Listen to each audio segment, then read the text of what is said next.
Last week we talked about, when the time comes, what will be your why? Why will you sell your business? This week, what we're going to cover could mean hundreds and thousands of dollars when you go to sell. So if you're a business owner, keep watching.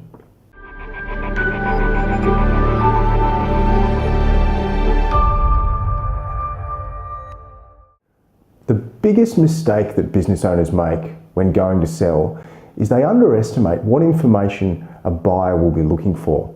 So they end up blindly promoting to the buyer the areas of the business that they think are really valuable. And the question is, will they be seen as valuable?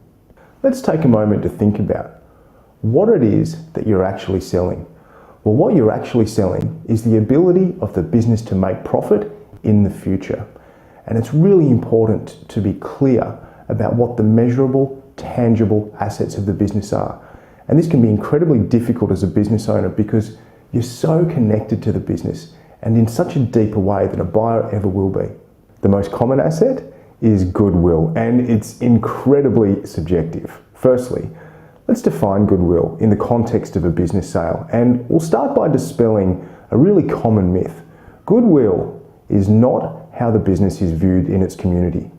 I must say I start to get a little nervous when I'm at a meeting with a business owner for the first time, and this happens frequently, and the business owner starts talking about how incredible the reputation of the business is, or how many followers they have, or how many great customers leave so many reviews, or how large their database is. And I really feel for the business owner because I know how hard they've worked to bring the business to that point, and they think the business is really rich in goodwill.